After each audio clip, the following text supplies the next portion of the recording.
Hey there everybody, it's Auto Guy Brian. In this video, we're going to be going through the brand new 2019 Honda Insight. Let's take a closer look, shall we? Oh yeah, dig it.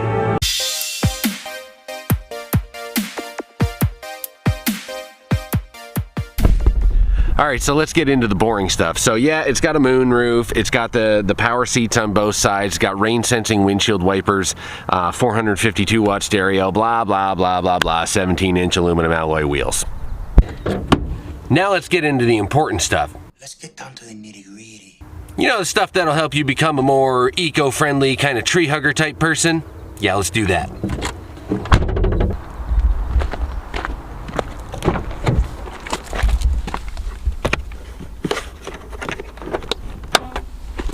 Okay, so it doesn't have as much power as the Clarity does. However, it does have 107 horsepower for the motor and 129 horsepower for the electric motor, which gives it a combined total of 151 horsepower. So, yippee, okay, it's a pretty decent automobile.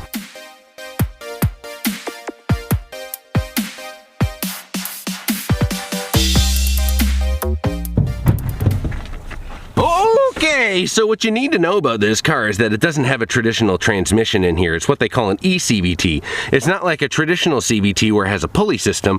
What it does is it actually manages the interactions between the battery engine and the gas motor and only draws on the fuel tank when it absolutely has to. Speaking of fuel economy, it has great fuel economy. 4.6 in the city, 5.3 in the highway, and 4.9 combined. Yes! Yes! Oh yeah! Can you feel that, buddy? Huh? Well, I guess that while we're in here, we might as well take a seat and at least have a look at the inside. Now, I wrote a list down of things that I should probably talk about while I'm in here. One being the Garmin navigation and interior touches.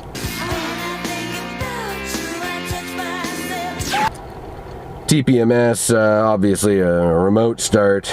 I actually put obviously. And Honda sensing and, you know, just, oh, sounds stupid, but let's check this out. A volume knob, if you can believe it. Oh my gosh, what is... Oh, glorious volume knob. Thank you for coming back into our cars. We love you.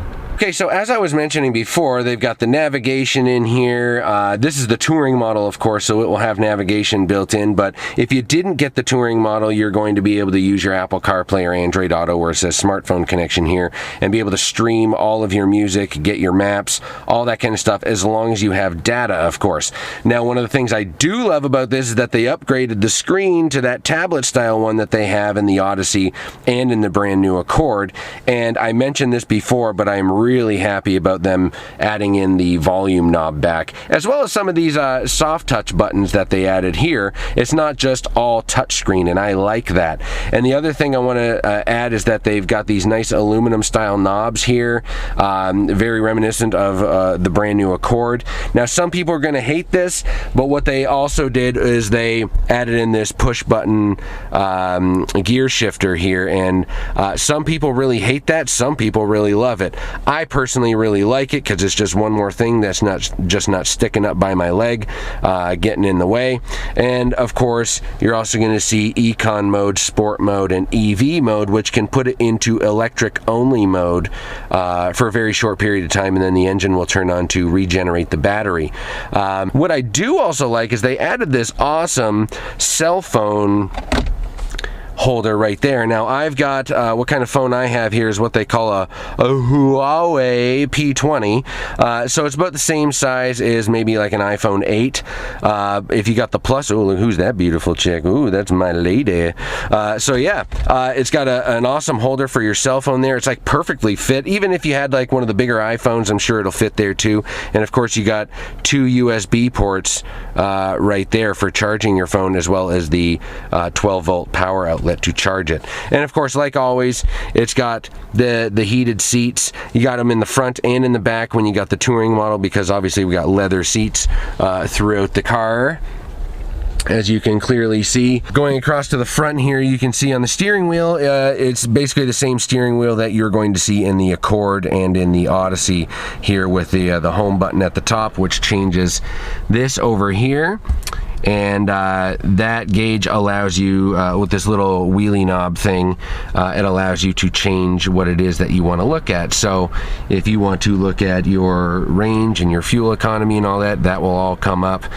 Please try not to pay attention to the average fuel economy, because I've been sitting here in idle for a little while, so not going to be exact. And of course, you can change it to where's the power flow going, bro? And it'll tell you exactly what's happening, and nothing's happening right now. Both things are turned off, so you can see there's no power flow anywhere. Let's go down here. Oh, it has like an average of fuel economy on your first drive, second drive, third drive. It'll kind of keep track of that for you. And of course, who you're listening to on the radio, who you're talking to on the phone. You got your turn-by-turn directions here, of course. Traffic sign recognition, as you can see right there. It says that, oh, for some reason it's a 75-kilometer speed limit in the parking lot. That is interesting. So of course, you've got driver attention monitor, which pays attention to how you are using your steering wheel, and if you start driving erratically, then those attention bars will start going down, and when it gets down to about 2 bars, then it'll start audibly warning you that you're going to probably kill us all. And when it gets down to 1 bar, it'll start rattling through the steering wheel to try and wake you up to make sure that you do not kill us. So that's a pretty cool feature. Let's hit the home button again, and we're going to go down to where it says maintenance here. That's of course just seeing what your oil life and whatnot is at. When it gets down to 15%, it will let you know what the car needs to get done. And of course, safety and support. This is you know, your road departure mitigations and your lane keeping assist, and your warnings is just like, you know, if you got a door open or if you've got a flat tire. Speaking of flat tire, this car is also equipped with Tpms monitors, the tire pressure monitoring system, which the Civics are not built with, so that's a pretty cool feature upgrade, I gotta say myself. Let's try this again. So as you can see, I'm wearing a different shirt, mainly because the last time I tried to video this, the drive part of it,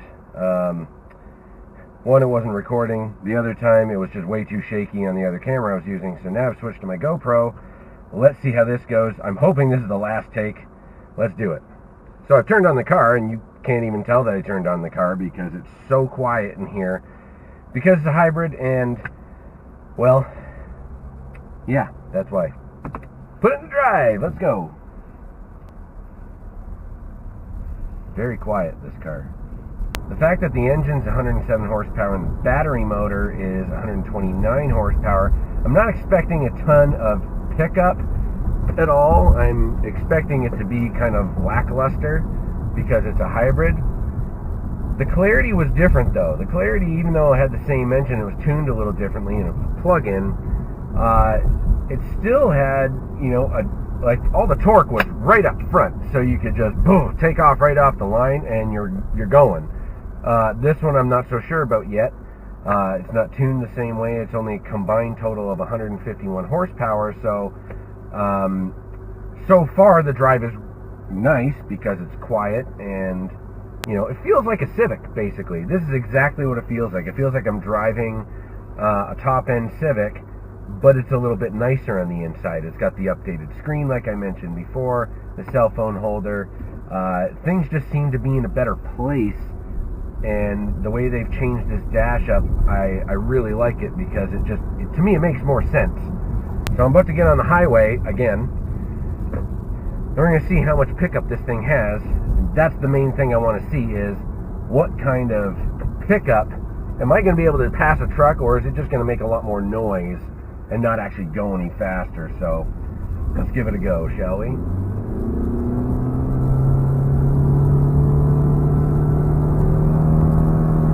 Handling is the same as a Civic. Just like every other Honda, the handling feels great. But you know what? That's not terrible. For pickup, it's not as punchy as the Clarity, but man, that's pretty decent. Like, if there was a truck beside me right now, I would have passed it for sure. Now, is it as fun as the 1.5 liter turbocharged Civic? Heck no. No, the turbo, don't even talk to me about that. Even in the Accord and stuff like that, way more fun to drive in that one. But if you're looking for more fuel economy and still a good amount of oomph to pass those trucks or get onto an on-ramp and all that, it's surprisingly good. And of course it has all the Honda sensing features. Now the other thing I will mention about this is that it does have the paddle shifters in here, which I really like, because with the regenerative braking, if you use the paddle shifters and decelerate with those, it actually enhances the regenerative braking and gives you more charge back to the battery. And you can control that by just using the paddle shifters, by shifting it up or down. The further down you go, or the further you decelerate, the more charge is going back to the battery. But I find that it actually slows the car down more than the way my Civic Sport does. I have the Sport hatchback, and I find that it actually slows my car down quicker with these deceleration paddles than the ones I have in my car, which I find pretty cool. And I've mentioned this in other videos before, that I'm not a huge fan of doing drives on video, because to me it just makes no sense. Just go to the dealership and drive it yourself. You can take my word for it all you want. You have to go and drive it and tell me what you think. I suggest you just take it out. Same with every car that I review on here. Just take the thing out for a ride, see how you like it. Make the sales guy take you out in the car. He's going to drive it in a way that you're not going to drive it. The salesperson knows exactly what this car is capable of doing. So I suggest you let them drive and say, show me what this thing is made out of. I want to see it. And they will do it. And if they're a good salesperson, they will do it. And if they won't show you, then go somewhere else where they will. Come and see me. I'll show you what the thing's made of.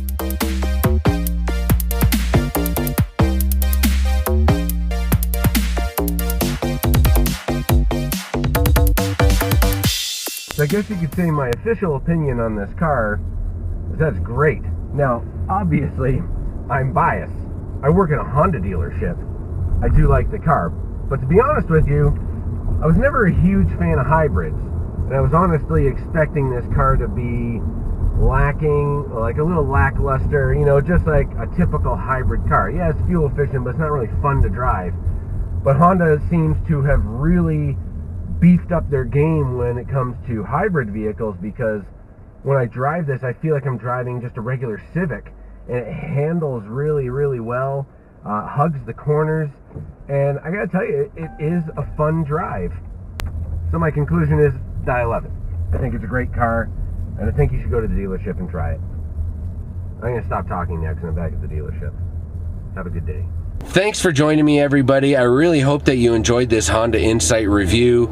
It's my first time sitting in the car, and I'm pretty impressed with it. If you learned something new here today, or you liked what you saw, please hit the subscribe button, and don't forget to smash that like button, because it helps me out a lot. I also want to remind you that I answer every single comment, every single email, every single message that you guys leave for me. So please leave a comment down below telling me what you'd like to see next, and I will see you guys next time.